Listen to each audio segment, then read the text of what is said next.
Je vais pas redire tout ce que j'ai dit dans ma vidéo de Raw, review de Raw où j'annonce que Roman Reigns est atteint d'une leucémie et d'une maladie qui sera plus là pendant quelques mois. Je vais pas redire tout ce que j'ai dit. D'ailleurs, c'est ma vidéo qui est la plus vue encore une fois de ma chaîne. Merci à vous tous, plus de 1300 vues actuellement. Merci à vous pour avoir autant mis de like, commenté cette vidéo, vu cette vidéo. Merci à vous.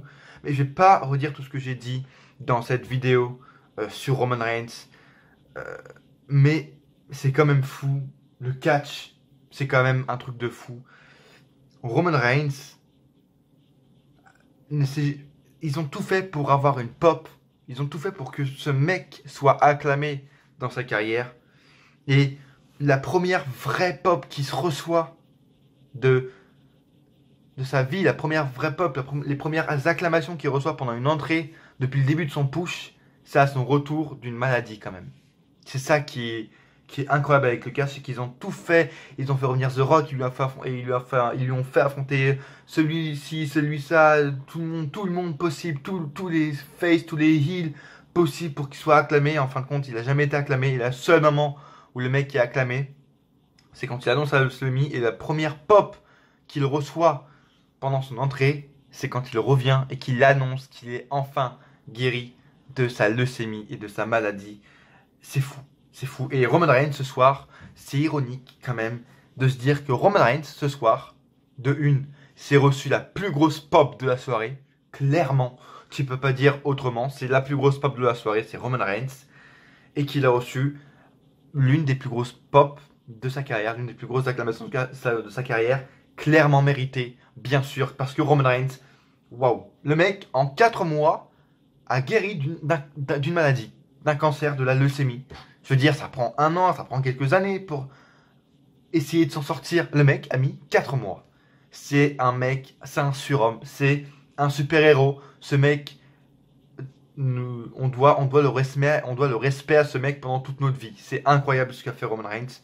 Et même moi, je l'applaudis, je lui dis bravo Roman Reigns parce que c'est un truc de fou ce qu'il a fait.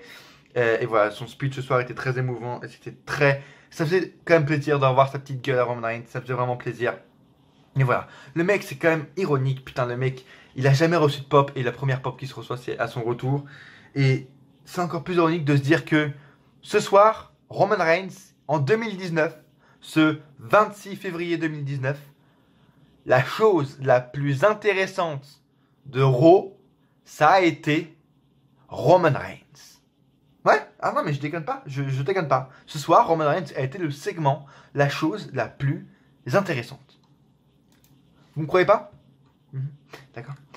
Si je vous dis les Revival contre Aleister Black et Ricochet, sans aucune construction, sans aucun sens, avec les Revival, putain, les Revival, enfin parler quand même, qui se font détruire depuis des semaines, depuis qu'ils sont champions, par Aleister Black, par les nouveaux venus de NXT, par tout le monde. Ils se font rouler dessus les mecs. Voilà. Il faut quand même en parler de ça. Et ça, vous croyez que c'est meilleur que Roman Reigns? Mhm. Mhm. Jinder Mahal contre Kurt Angle. Baron Corbin dans les coulisses qui fait le fou, qui fait de la merde. Je sais pas. Bobby Lashley contre Braun Strowman qui était même pas un match. Dean Ambrose contre Drew McIntyre. C'était vraiment mieux que Roman Reigns ce soir. Ça. C'est fou quand même. Il a fallu ça pour Roman Reigns encore une fois si vous voulez vraiment avoir mon avis profond sur ça, sur ce que je pense de Roman Reigns, etc. Après tout ce qui lui a passé ces derniers mois, allez voir ma review de Raw de octobre où il annonce sa leucémie, Roman Reigns. Et voilà, si vous voulez avoir ma pensée profonde, mais c'est fou quand même par tout ce qu'il a dû passer pour enfin avoir cette pop là. Et encore une fois, bravo à Roman Reigns qui est vraiment un surhomme. Le mec s'est guéri d'une maladie en 4 mois. Je sais pas si vous vous rendez compte quoi. La leucémie, les gars, c'est pas rien, vraiment. Et ce soir, The Big Dog, comme l'a dit Michael Cole, ah putain, ça lui a fait plaisir de lui dire ce nom. The Big Dog est de retour, les gars. Ça fait plaisir. On va voir dans quoi il est de retour. Est-ce qu'il va être dans le match avec Rollins et Brock Lesnar à WrestleMania? Ah, je sais pas, je sais pas. Je sais pas dans quoi il va être, mais bien sûr, il va être à WrestleMania. Roman Reigns, les gars, sera à WrestleMania. C'est fou de se dire ça, c'est incroyable. Ça me fait plaisir. Mais d'un côté, encore une fois, est-ce qu'ils vont recommencer à tout donner à Roman Reigns et oublier les Seth Rollins, oublier les Drew McIntyre, oublier les Braun Strowman. Est-ce qu'ils vont commencer, dès qu'il est revenu, est-ce qu'ils vont tout donner à Roman Reigns? C'est un peu le truc dont j'ai peur, vraiment. Ça fait vraiment plaisir qu'il soit là, mais j'ai vraiment peur de ça, qu'il donne vraiment tout dès qu'il est de retour, sans aucun sens. Enfin bref, on va voir ce qui va se passer, mais ça me fait vraiment plaisir qu'il soit là. Et encore une fois, ce mec, Roman Reigns, a été, c'est assez ironique hein, de dire ça en 2019, le meilleur segment de Raw. Roman Reigns, les gars. Ce Raw, ce soir à Atlanta, Géorgie, quand j'ai regardé, tu vois, j'étais même pas en mode énervé. J'étais en mode, tu vois, c'est un Raw. Mais tout était tellement sans aucun sens, sans aucune saveur. Aleister Black et Ricochet contre les Revival, comme on en parlait tout à l'heure. Waouh, les Revival quand même, faut en parler les gars. Les gars ont voulu démissionner, ils ont voulu partir à la All Elite Wrestling. Vince leur a fait non, partez pas s'il vous plaît, vous êtes une des meilleures équipes. Ah ouais, pourquoi on partirait pas? Parce qu'on va vous donner les titres. Allez, on vous donne les titres. Les Revival, il y a quelques semaines, ont gagné les titres par équipe de Raw. Hein, ces fameux titres, personne ne les connaît, mais bon, ils les ont. Tu vois, ils ont des titres par équipe, c'est cool. Et depuis qu'ils sont champions, les gars n'ont aucune victoire à Raw. Et les gars se font rouler dessus, certes par Aleister Black, certes par Ricochet, mais voilà, ça n'a aucun sens. Putain, ils sont champions, ils sont roulés dessus. Qu'est-ce que Aleister Black fait en équipe avec Ricochet? Qu'est-ce que Tommaso Ciampa fait en équipe avec Johnny Gargano? Qu'est-ce qu'ils sont tous les quatre en équipe? Qu'est-ce qu'ils font là à Raw? Pourquoi Ah,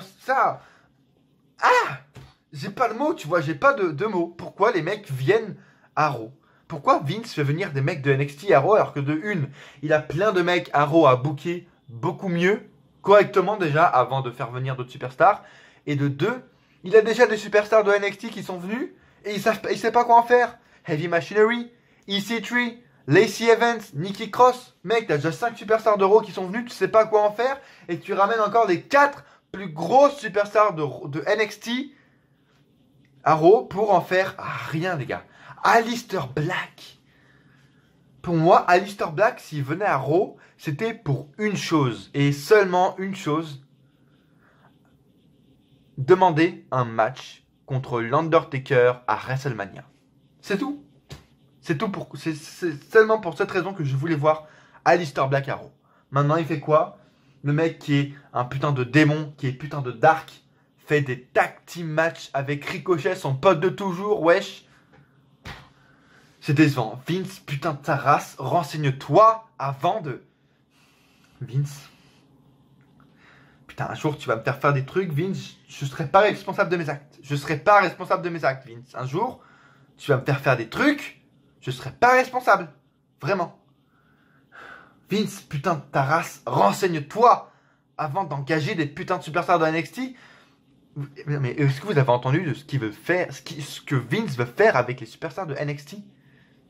Vince McMahon a dit que Aleister Black, Ricochet, Tommaso Ciampa et Johnny Gargano, qui ont un putain de momentum, qui sont sûrement les 4 superstars avec le plus de momentum à la WWE actuellement, eh ben il veut les rabaisser les 4 d'un coup et les faire commencer au plus bas. Pourquoi? Pour voir s'ils sont capables de remonter la pente, pour voir s'il peut leur faire confiance. Regarde ce qu'ils ont fait à NXT, putain, c'est des putains de superstars. Les gars ont plus fait à NXT en quelques mois que toutes les superstars à Raw. Et tu veux les faire commencer au plus bas. Le mec est en train de péter tout leur momentum pour rien. Vince est un putain de psychotique, de psychopathe, de tout ce que tu veux. Le mec, il a pas confiance en Aleister Black, en Tommaso Ciampa. Mais putain, mais regarde ce qu'ils ont fait à NXT. Putain, mais ça m'énerve, vraiment ça m'énerve. Donc bon, voilà, encore une fois, ce soir, Raw, voilà, qu'est-ce qu'on a eu après? Baron Corbin, dans les coulisses, super. On a eu quoi? Un match Dean Ambrose, Elias, Sarah Logan, Ruby Riott avec Ronda Rousey, Natalia, ouais, pour amener à une intervention avec Becky Lynch. Ça c'est également très cool, on en parlera plus tard. C'était voilà, les seuls segments cool de la soirée, c'était le début, le milieu et la fin. Même si la fin, on va en reparler. On a eu Jinder Mahal contre Kurt Angle. Bah, là, ce match-là, c'est-à-dire qu'on retombe vraiment dans les tréfonds de Raw en 2017. Là, vraiment, c'est Kurt Angle contre Jinder Mahal. Voilà. On avait Bobby Lashley, Braun Strowman qui était un match sans être un match. Drew McIntyre, Dean Ambrose et Bayley contre Nia Jax sans aucun sens.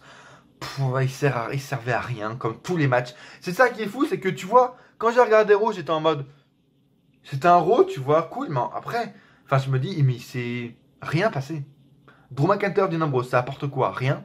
Bayley, Nia Jax, c'est pour être par équipe de féminin, c'est le début des titres, donc du coup, ils font du basic booking, tu vois, c'est du booking basique en mode heel contre face, sans aucune. Voilà. Mais c'est inintéressant as fuck, tu vois. Finn Balor, Lio Rush, c'était cool, mais ça apporte rien. Ronda Rousey, Natalia, etc. Pourquoi vous avez fait un match? Pourquoi? Le match était cool, mais encore une fois, les matchs étaient cool ce soir, mais ils apportent rien, quoi. Et vraiment, c'est con, c'est chiant. Montrez pas Alistair Black et Ricochet, c'est pour rien faire. Montrez pas Finn Balor, c'est pour rien faire. Putain, tu vois, j'ai même pas de mots, je suis genre. Vraiment, je suis déçu. Je suis blasé, vraiment, que ce qu'ils font. Mais le truc qui m'énerve vraiment le plus de ce soir, c'est la fin. Je sais pas quoi en penser. Je voulais, et si vous avez vu ma carte de WrestleMania 35, encore une fois, allez la voir. Elle est disponible sur ma chaîne, 19 minutes 30. C'est ma carte, ce que je ferais moi à WrestleMania 35. Si vous avez regardé ce match, cette vidéo, pardon, vous savez très bien ce que je veux pour WrestleMania. Je voulais un Batista contre Triple H. Comment je le voulais? Je sais pas. Face contre face, ou alors Batista qui challenge Triple H, mais en mode, tu vois, normal, tu vois. Ou Triple H qui est frustré, du coup, ça aurait été lui le heel. Ce soir, les mecs, t'as l'anniversaire de Ric Flair, du coup, voilà, ils sont tous là. Ricky Steamboat, Shawn Michaels, cool. Sting, salut, ça va, tranquille. Ils sont tous là. D'ailleurs, Tommaso Ciampa et Johnny Gargano qui sont là en mode salut. Tommaso Ciampa, Johnny Gargano qui sont là devant l'arène avec toutes les autres superstars en mode des superstars normales. Tommaso Ciampa, les gars, qui vient là. Ils ont réussi à gâcher les 4 plus grosses superstars de NXT. Super, bravo. Et bref, voilà, machin, Ric Flair, anniversaire de Ric Flair, cool. Ric Flair va vers son entrée. Et là, on voit dans les coulisses, on y va. Et on voit Batista qui attaque Ric Flair et donc effectue un heel turn. Mais pourquoi? Et ça, c'est vraiment ça qui m'a laissé sur le cul. Tu vois, j'étais même pas en mode oh holy shit, tu vois. J'étais en mode pourquoi?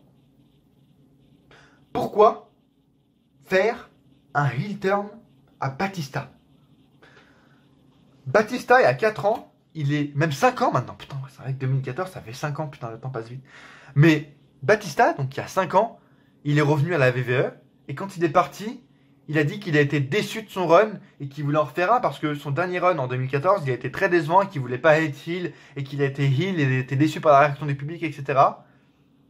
Donc là, normalement, on se dit, bon, voilà, il va revenir face et tout parce qu'il va être acclamé. Les mecs lui font faire un heel turn. Mais ça n'a aucun sens, putain. Les gars, Batista, enfin, Triple H n'a jamais battu Batista. Le mec dans l'histoire qui devrait être frustré et qui devrait être heel, c'est pas Batista, c'est Triple H. C'est Triple H qui devrait être frustré de ne jamais avoir battu Batista, de cette fête trash talk par Batista au SmackDown 1000. Mais non. Le mec qui est énervé après l'autre, c'est Batista. Mais où est la logique, putain? J'ai vraiment hâte, j'ai vraiment très très hâte d'être à Raw les semaines suivantes pour voir pourquoi, la raison du pourquoi du comment Batista est heel. Vraiment. Parce que là, je comprends pas. Il n'y a aucun rapport. C'est Batista qui aurait dû être face. Et puis en plus, le mec est revenu. Il voulait être face parce qu'il était déçu de son run en 2014. Il aurait dû être face. Il était heel en 2014. Tellement ça n'avait pas marché. Il avait eu des réactions dégueulasses du public, etc. Il avait été déçu de la réaction du public. Ils reviennent pour qu'il soit heel à WrestleMania. Voilà. Le mec va revenir parce que c'est clairement. C'est prévisible as fuck, tu vois. C'est prévisible à 20 000 km. Batista va revenir en heel à WrestleMania pour prendre une défaite. Pour se faire prendre un pin par Triple H à WrestleMania. Voilà pourquoi le mec va revenir pour se faire prendre un pin et pour prendre une défaite à WrestleMania en heel. Waouh! Alors j'ai hâte de voir ça, vraiment. Pourquoi il a attaqué? Mais c'est... Dites-moi vous, encore une fois, dans les commentaires, votre avis m'intéresse. Dites-moi vous, dans les commentaires, ce que vous pensez de ça. Parce que, encore une fois, votre avis m'intéresse. Donc dites-moi vous, dans les commentaires, ce que vous avez pensé de ce segment, de ce Raw. Qu'est-ce que vous avez pensé? Est-ce que vous avez trouvé ce Raw bon, mauvais? Partagez votre avis dans les commentaires. Laissez un pouce bleu si vous aimez ce que vous voyez. Mais pour moi, ça n'a aucun sens, quoi. Et vous voyez, je suis blasé. Je suis blasé, putain, mais ça n'a aucun sens. Batista qui fait un heel turn. Mais non, c'est Triple H qui a réussi. Bref. Ce soir, Raw était à Atlanta, Georgia, les amis. La foule était beaucoup plus hypante et beaucoup plus réactive que la semaine dernière à Lafayette. Wow, ça faisait plaisir, les amis. Waouh, tu vois. Enfin, une foule qui sait qui doit réagir, qu'elle doit réagir, tu vois, parce que c'est du catch. Cool. Et bon, Raw, ce soir, était en dents de scie, c'est même pas ça. C'est qu'on a eu le bon segment, un bon segment au début, un bon segment au milieu avec Ronda Rousey et un bon segment à la fin.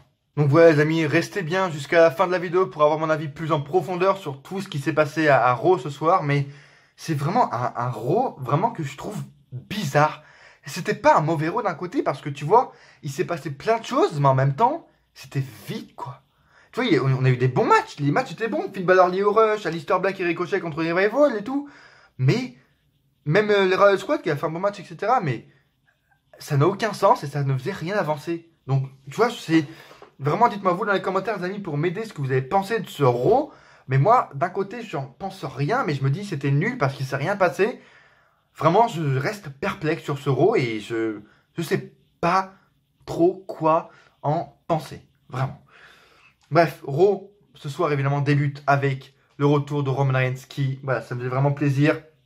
Son entrée était vraiment très plaisante à voir. Voilà, le public était complètement avec lui, avec des chants Welcome Back, des chants Roman Reigns, voilà, des chants This is your yard. Le mec, voilà, est applaudi par le public, voilà, fait des hugs et tout au public, etc. À la mère du rock qui était là, sa sœur ou sa femme qui était là également dans le public ce soir, ça fait vraiment plaisir.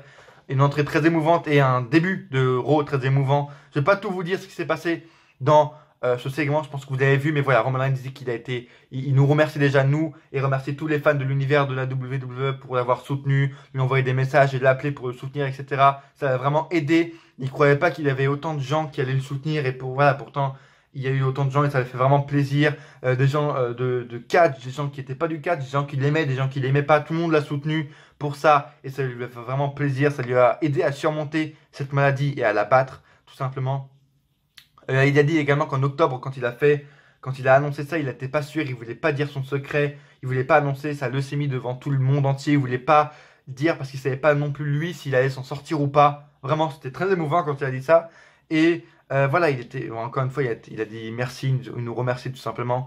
Et il a dit que ça lui avait manqué, tout simplement, de revenir sur un ring de catch. Et enfin, à la fin de son speech, il nous annonce la bonne nouvelle, qu'il est en rémission, les gars. Roman Reigns est guéri de sa maladie. Et voilà, qu'on l'aime ou qu'on l'aime pas, là, on pense vraiment pas au catcheur, on pense à la personne. Et ça fait vraiment plaisir pour Joe Anoa'i que le mec soit de retour sur le ring. Et il l'a dit, Roman Reigns est de retour d'un big dog, comme le dirait Michael Cole si bien, et de retour sur le ring. Roman Reigns est guéri et c'est vraiment un exploit surnaturel qu'il a fait, le mec. Vraiment.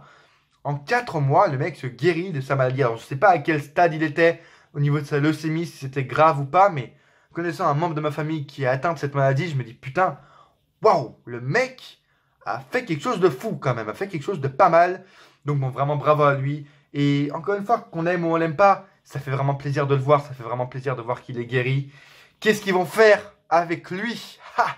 Alors ça reste mystère et boule de com, les amis. Je vais rester très près de ça, des rumeurs sur qu'est-ce qui est prévu pour Roman Reigns. Est-ce qu'il va voler le spot de Seth Rollins à WrestleMania et affronter Brock Lesnar? Est-ce qu'il sera à WrestleMania? Est-ce qu'il va faire son retour in-ring après WrestleMania? Hâte de voir ce qui va se passer, je pense. Moi, si vous voulez mon avis, les amis, je pense qu'il sera à WrestleMania, faut pas déconner. Dans quoi? Je ne sais pas, est-ce qu'on aura le Roman Reigns The Rock qui était prévu? Je pense pas. Est-ce que Roman Reigns volera la place de Seth Rollins et fera un triple menace pour le titre universel? On ne sait pas. On ne sait pas, les amis. Je ne sais pas. Est-ce qu'il fera juste un speech à WrestleMania? Je m'en doute. Mais bon, hâte de voir ce qu'il va faire. Ça me fait vraiment plaisir, encore une fois. Et qu'on l'aime ou on l'aime pas, les amis, je ne peux pas voir des gens, et je n'accepterai vraiment pas des gens sur Twitter qui haïront et qui insulteront ce mec. C'est pas possible. Vraiment, bravo à lui. Ça me fait vraiment plaisir qu'il soit de retour et hâte de voir ce qu'il va faire par la suite. Et voilà, on a passé le meilleur segment d'Euro. Parce que, encore une fois, comme je vous l'ai dit, la suite, c'est du don't give a fuck. Si vous suivez mes pronostics de pay-per-view, voilà, I don't give a shit. C'est exactement Raw ce soir. Il y a eu des bons trucs, mais il s'est rien passé. Tu vois ce que je veux dire? Revival contre Aleister Black et Ricochet, c'était un match cool, encore une fois, mais il y a une différence tellement grande entre NXT et Raw quand tu vois. Enfin, c'est bizarre quand même de Aleister Black et Ricochet et le mec de NXT sont pas pareils à NXT et à Raw, je sais pas. Putain, les mecs, les brides ou je sais pas, mais il y a des trucs vraiment qui font pas pareil à NXT et à Raw, et c'est ça également qui est chiant, et c'est ça pourquoi on veut pas les voir à Raw, c'est qu'ils sont pas pareils. Ils n'ont pas autant de liberté, entre guillemets. Et voilà. Aleister Black, du coup, et Ricochet gagnent ce match ce soir. Je sens, les amis, comme j'ai dit sur Twitter, je le sens gros comme une maison. Le triple menace entre Revival, Aleister Black, Ricochet et DIY à Fastlane. Oui, à Fastlane, oui. Tommaso Ciampa, Aleister Black à Fastlane, oui. Mais je le sens gros comme une maison. Voilà, ils se sont pris 2 défaites. Du coup, ils ont gagné 2 matchs, DIY, etc. Je sens le triple menace à Fastlane. Je sais pas qui s'intéresse. Ça va faire un match exceptionnel, encore une fois, mais pourquoi mettre Aleister Black en équipe? Pourquoi mettre Tommaso Ciampa avec Johnny Gargano en équipe? Putain, Vince, je sais pas, t'as vu un truc? Est-ce que au moins tu t'es renseigné entre Johnny Gargano et Tommaso Ciampa, l'histoire qu'il y a eu entre eux? Putain, pourquoi tu les mets en équipe? Putain, les mecs devraient se frapper sur la gueule. C'est incroyable, c'est incroyable. Je peux pas m'intéresser à un truc sachant que ça n'a aucune logique. Donc, oui, peut-être qu'on aura un triple menace entre ces 3 grosses équipes, sa race, mais ça m'intéresse pas parce que ça n'a aucun sens. Bref.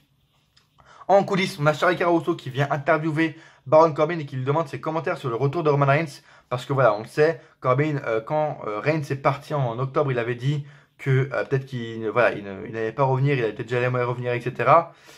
Corbin dit tout simplement que il était sous stress à ce moment-là, qu'il devait être general manager et catcher en même temps. Personne ne peut comprendre ses sentiments.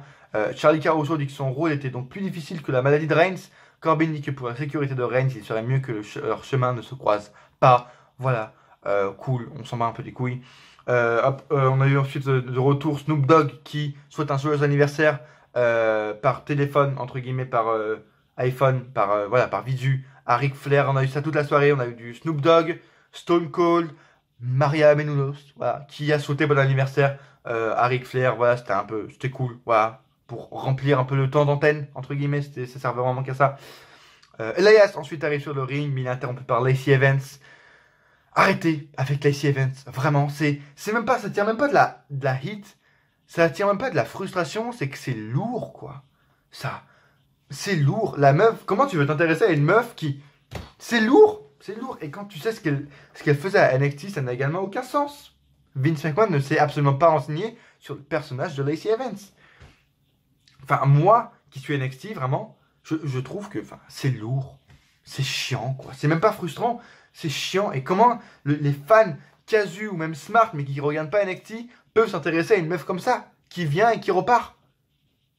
Elle attise aucune kick parce qu'elle parle pas, parce qu'elle attaque personne, parce qu'elle catch contre personne. Lourd. C'est très lourd. Vraiment, c'est lourd ce qui se passe avec Lacey Evans. Donc voilà, Elias est interrompu par Lacey Evans.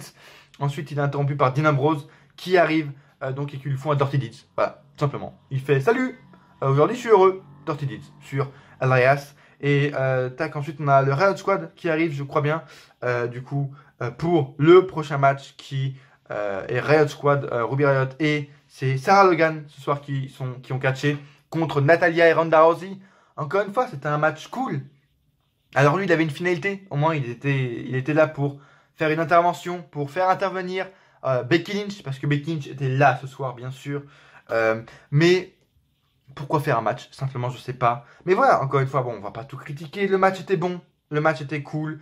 Ruby Riott et Sarah Logan ont fait de belles performances. Encore une fois, j'aime de plus en plus le Riot Squad. J'ai hâte que la VVE leur donne un truc, vraiment. Et voilà, Becky Lynch arrive à la fin du match avec sa Becky pour attaquer Ronda Rousey. Et puis là, vraiment, on fait vraiment face à un segment, tu vois, qui est bon, entre guillemets. On n'a jamais vu ça pour les femmes, tu vois, des arbitres, des officiels, des flics qui interviennent pour séparer les deux femmes, etc. C'est cool, tu vois, c'est inédit pour des femmes et c'est intéressant de voir ça, là, tout l'intérêt qu'ils mettent autour de cette rivalité. Alors oui, le fond est cool, mais la forme, ils pourraient faire de différentes façons, bien sûr. Mais c'est cool, vraiment, c'est incroyable. Enfin, c'est cool, vraiment, c'est bien de voir tout ce qu'ils donnent, l'intérêt qu'ils mettent dans cette rivalité entre Becky et Ronda avec des flics, etc. C'est vraiment la première fois qu'on voit ça pour les femmes, tu vois, et c'est vraiment cool. Ils mettent vraiment beaucoup de hits entre elles. Là, vraiment, on voyait qu'elles voulaient s'arracher la gueule. C'était vraiment cool, assez intense. Et à la fin, du coup, t'as Ronda Rousey qui fait un speech assez cool. En gros, elle dit Vince, ramène-toi là.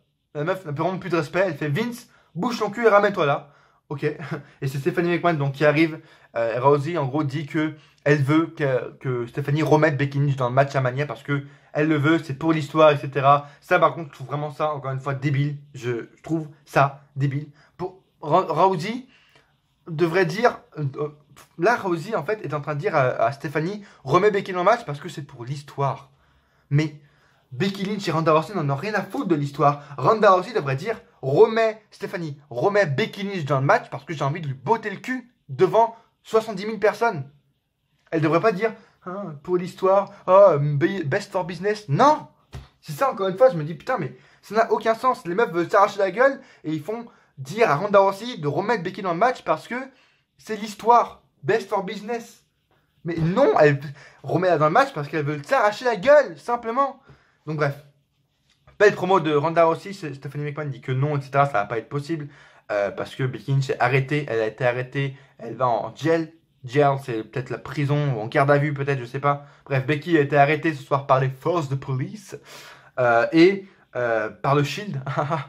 Petit jeu de mots, tu vois ce qui s'est passé ce soir. Et donc là, Rousey insiste et Stephanie dit tout simplement qu'elle est sa patronne maintenant. Rousey et Becky ont une bad attitude. Et personne n'est plus grand que la WWE. Ronda Rousey dit à Stephanie qu'elle ne la contrôle pas, qu'elle n'est pas sa patronne et que c'est Ronda Rousey la championne. Elle va porter la ceinture jusqu'au moment qu'elle peut affronter les meilleurs et qu'elle peut représenter le best du best. Mais les McMahon décident de l'adversaire et font du titre un jouet. Et là, du coup, Ronda Rousey décide d'abandonner le titre. Clairement, elle le pose là, elle fait donc vous prenez ce titre pour un jouet, du coup je ne le prends plus. Cool, ça rajoute une nouvelle storyline entre guillemets dans cette rivalité, dans cette grande rivalité. C'est cool, tu vois, c'est vraiment, encore une fois, au niveau de la forme, c'est pas ce que je préfère le plus, mais c'est bien, tu vois, ils font des forces de police, ils font des gros segments avec Ronda Rousey et Becky qui ont jamais été faits pour les femmes, etc. Là, ils font une nouvelle storyline, démarrer une nouvelle storyline avec Ronda Rousey qui abandonne le titre parce qu'elle trouve que le titre maintenant est un jouet, appartient plus à l'autorité qu'à elle et qu'au catcheur, tu vois, donc c'est cool. C'est cool, ça rajoute une nouvelle storyline. Bon, voilà, encore une fois, la forme, c'est un peu... J'aime pas trop, mais voilà. Encore une fois, dites-moi vous dans les commentaires ce que vous pensez de ce segment avec Becky, ce que vous pensez de la storyline Becky Ronda avec Charlotte Flair. Ce que vous pensez de ça, les amis, dites-moi tout dans les commentaires, ça m'intéresse. Laissez un pouce bleu également si vous aimez ce que vous voyez. C'est vraiment le moyen le plus important de m'aider et de me faire remonter au road to 300, road to 500, road to 1K, les amis, on ne sait pas. Encore une fois, plus on est de fous, plus on a de concepts sur la chaîne. J'ai des concepts qui fusent dans ma tête de jour en jour. Vraiment, be ready, les gars. Be ready, abonnez-vous, activez la cloche tout simplement pour recevoir toutes les notifications des prochaines vidéos. Et suivez-moi sur Twitter et Facebook et Snapchat pour avoir toutes les notifs et toutes les infos sur Raw, sur SmackDown, quand elles vont sortir, etc. Bref, de retour on a Stone Cold, encore une fois, comme je l'ai dit tout à l'heure, qui annonce un bon anniversaire à Ric Flair, etc. C'était cool. Tac, et Jinder Mahal arrive sur le ring. Pourquoi il est là, je sais pas. Il dit ouais, pourquoi on m'a pas invité à l'anniversaire de Ric Flair, je m'en fous, nique ta mère. Jinder Mahal, nique ta mère. Ensuite t'as Kurt Angle qui arrive parce qu'il a fait un open challenge, du coup Kurt Angle arrive. Kurt Angle frappe et a fait abandonner Jinder Mahal. Super. Pourquoi il y a ce match? Je sais pas. C'est vraiment du comble. Vraiment, c'est du remplissage de temps d'antenne, ça se sent vraiment. Arrêtez avec Jinder Mahal, vraiment, c'est arrêtez avec Jinder Mahal. On s'en fout de ce mec. Mais Kurt Angle est un segment dont on s'en branle vraiment. Ensuite, c'est le moment of Bliss. C'est le moment du Moment of Bliss qui était assez intéressant cette semaine, on va pas se le cacher, assez intéressant. Alexa Bliss donc accueille Finn Balor, le champion intercontinental. Juste avant, elle dit bye bye à Ronda Rousey, justement parce qu'elle a abandonné le titre, etc. Voilà, cool. Bliss dit merci à Balor de le recevoir. Bliss dit que Balor doit se sentir au monde. De se sentir au monde après sa victoire. Bref, ça n'a aucun sens. Mais elle a remarqué que malheureusement, le titre cache les beaux abdos de Finn Balor. Donc là, c'est ça part en segment assez. Du porn, les gars. C'est. Alexa Bliss, T'as un mari, Alexa. T'as un mari qui s'appelle Buddy Murphy et qui est champion cruiserweight. Je sais pas. Après, on va sortir des rumeurs et des news comme quoi c'est Alexa Bliss qui demande d'être plus sexuelle comme ça. Comme le segment où elle cachait ses seins. T'as un mari, Alexa. Il est juste à côté. Il est juste là dans les coulisses. Fais attention quand même. Donc, Alexa Bliss, je dis à Finn Balor d'enlever ce titre parce qu'elle veut voir ses abdos. Et là, elle lance un deal à Finn Balor. Elle dit tu montes tes abdos et je montre. Et là, c'est Lio Rush qui intervient. Très belle intervention d'ailleurs.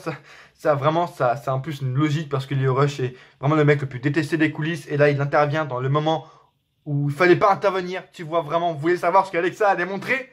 Qu'est-ce qu'elle a démontré, Alexa Bliss? Je sais pas, mais on voulait voir. Bref. C'est con, Lio Rush est donc encore plus détesté, c'est cool, tu vois. Et là, Lio Rush arrive justement, il dit quoi? Il dit Balor ne mérite pas la ceinture, mais Lashley, oui. Balor dit que si Lashley veut le challenger, il sait où le trouver. Lio Rush dit que Lashley se prépare pour Braun Strowman parce qu'il va affronter Braun Strowman plus tard. Un match super, hein, d'ailleurs, super match. Alors, Balor doit lui parler. Finn Balor ne va pas partir avant qu'il ne donne le titre intercontinental. Balor demande si Rush le challenge vraiment pour le titre afin de prouver qu'il est le meilleur que Lashley. Lio Rush accepte le challenge et on a Lio Rush contre Finn Balor pour le titre intercontinental. Encore une fois, c'est un affrontement que j'aime bien. Tu vois, c'est deux cruiserweight qui ont beaucoup de potentiel in-ring. Et voilà, ils ont fait un match cool, mais encore une fois, comme absolument tous les matchs ce soir, mais tous les matchs, c'était un match cool, mais il a servi à quoi?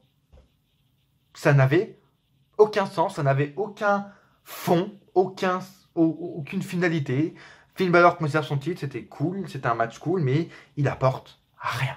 Bah, c'est juste pour montrer Finn Balor, et je suis sûr que ce match était juste pour vraiment avoir le segment Moment of Bliss avec Alexa Bliss qui dit qu'elle va montrer ses seins ou je sais pas quoi d'autre à Finn Balor. C'est le moment vraiment le plus drôle de la soirée, c'est sacré Alexa, putain, sacré Alexa Bliss. Bref, elle en a déjà un, elle en veut deux, tu vois, bref. En coulisses, ensuite, t'as Tucker de Heavy Machinery qui est avec The Ascension. Et voilà, The Ascension commence à insulter Otis Dozovic en disant que c'est un gros porc, etc. Et qu'il est là pour manger des cheeseburgers. Puis ils sont là assez trash talk, tu vois, les Ascension. Et Otis Dozovic arrive. Tucker Knight lui dit tout ce que voilà, les Ascension ont dit sur lui. Et là, Otis Dozovic part. Et enfin, en gros, il pète la gueule de The Ascension, à lui tout seul. Voilà, cool. Peut-être qu'on part sur une rivalité Ascension contre Heavy Machinery. Voilà, ouais. Encore une fois, pourquoi vous avez fait venir Heavy Machinery, c'est pour rien en faire. Pourquoi vous avez fait venir EC3, c'est pour rien en faire. Pourquoi vous avez fait venir Nikki Cross, c'est pour rien en faire. Pourquoi vous avez fait venir DIY, c'est pour rien en faire. Pourquoi vous faites venir Aleister Black et Ricochet, si c'est pour rien en faire. Putain, ça m'énerve. Vraiment, ça me casse les couilles qu'ils fassent venir plein de superstars comme ça si c'est pour rien en faire. Bref. Ouais, c'est vraiment une rivalité qui va partir, mais bon, voilà, on s'en bat un peu les couilles. Bobby Lashley en coulisses, ensuite on le retrouve avec Lio Rush. Lashley dit qu'il est pas vraiment, il est énervé contre Rush. Il avait une chose à faire, il avait un boulot, Lio Rush, et il a raté. Bobby Lashley demande s'il peut faire toujours confiance en Lio Rush. Lio Rush lui dit que oui. Et là, on part sur le Bobby Lashley contre Braun Strowman, qui était même vraiment pas un match, parce que ils se sont affrontés, mais la cloche n'a pas sonné. Du coup, c'était pas un match. Après, Braun Strowman défonce Bobby Lashley et Lio Rush de l'extérieur. Et puis, il repart en mode Bro. Voilà. Waouh, cool. Pourquoi? Je sais pas à quoi ça sert, mais ouais. d'accord. Bon. Prochain match, Drew McIntyre contre Dean Ambrose. No DQ. Encore une fois, ça va aller vite. C'était un match intéressant, sympathique, mais ça fait avancer à quoi? Oui, il faut en parler de Dean Ambrose également. Dean Ambrose, les gars, je sais pas si vous avez suivi, si vous avez vu la news de la possible storyline de Dean Ambrose, mais les gars, putain, ça peut être tellement cool. C'est vraiment, s'ils font ça avec Dean Ambrose, c'est du génie. En gros, ce qui est possiblement prévu pour Dean Ambrose, c'est qu'en gros, les gars lui fassent une storyline en gros d'amnésie. Que le mec en gros soit amnésique, parce que là on l'a vu, il a parlé à Seth Rollins la semaine dernière en mode il savait plus que c'était son ennemi, tu vois, il avait plus de hit envers lui, il savait plus qu'il était adversaire avec lui et tout. Il a demandé où est-ce que t'étais en mode comme si c'était son pote, tu vois. Et là en gros, les mecs veulent lui faire devenir amnésique en mode il oublie des trucs, il oublie qu'il est en rivalité avec lui, etc. Et en gros, apparemment, ils veulent même lui faire oublier après qu'il va partir à WrestleMania, il va oublier de partir de la WWE après WrestleMania. Enfin bref, ça peut être vraiment du génie. S'ils font ça avec Dean Ambrose, son personnage s'y prête vraiment parfaitement, le mec lunatique, etc. Du coup, avec l'amnésie, le mec fou un peu, ça collerait parfaitement avec son personnage. S'ils font ça, les gars, avec Dean Ambrose, bah putain, ils auraient réussi à rattraper le coup, tu vois. Ils auraient réussi à rattraper le coup avec Dean Ambrose, ce qui serait un exploit surhumain, tu vois, ce qui serait un geste, un miracle. Ce serait un miracle, vraiment. Waouh! Mais bref, en revenant au match qui était vraiment pas top, enfin il était cool mais il n'a servi à rien. C'est qui gagne? C'est Drew McIntyre grâce à une intervention de Elias justement. Après le match, t'as Baron Corbin et Bobby Lashley qui interviennent également et à 4 ils s'y mettent, donc Drew McIntyre, Elias, Bobby Lashley et Baron Corbin s'attaquent à Dean Ambrose. Et là, t'as Seth Rollins et Roman Reigns qui viennent pour sauver leurs friends, leurs frères du Shield. Voilà, ils détruisent les 4 membres qui attaquaient Dean Ambrose. Ils repartent comme ça. À la fin, ils lancent un petit regard, Dean Ambrose en mode salut, mais ils s'en battent les couilles. Ils sont venus aider Dean Ambrose et ils repartent même pas avec lui. Super, bref. C'était vraiment juste pour voir Roman Reigns, je pense, mais voilà, c'est. Il y a des rumeurs également comme quoi ils vont reformer le Shield à Fastlane. Ce serait peut-être le segment qui confirmerait cette rumeur. Je pense également qu'ils vont le faire. Voilà, Seth Rollins qui aide Dean Ambrose, je sais pas, est-ce que lui aussi est amnésique? Je sais pas. C'est Dean Ambrose qui est amnésique, pas Seth Rollins, tu vois, mais bon. Ouais, ils ont aidé Dean Ambrose, après ils sont repartis comme ça, ils ont lancé un petit regard en mode salut.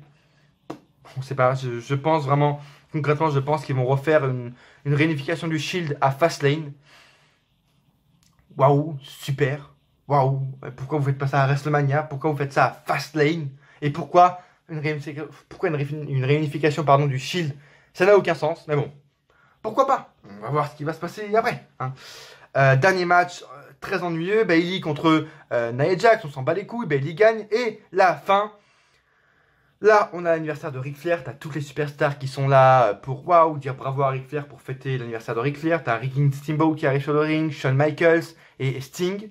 Et là, on accueille Ric Flair. Donc il y a la musique de Ric Flair, etc. qui retentit. Et là, Ric Flair arrive pas. Oh, il est où, Rick? Où t'es? Où? Rick? Où t'es, tu vois? Et là, il arrive pas, tu vois. Et on voit ensuite sur le Titantron, il y a une vidéo, enfin, une caméra bah, qui s'affiche. Et on voit Batista dans les coulisses qui est en train même pas de frapper, qui tire vraiment, qui balargue un caméraman devant la porte de Ric Flair et qui dit bouge pas, je reviens. Et en gros, là on entend voilà, des gros coups assez sourds dans les loges de Ric Flair. Et là ensuite il sort des loges de Ric Flair et Ric Flair est complètement à terre et il tire Ric Flair complètement tout rouge, à terre, qui bouge plus, qui est inerte. Et Batista ensuite dit j'ai enfin ton attention, Hunter. Bah, et Batista donc effectue un heel turn. Pourquoi?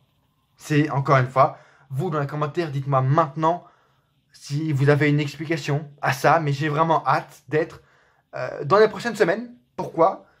Pour savoir pourquoi Batista a attaqué Triple H, a fait un heel turn, pardon.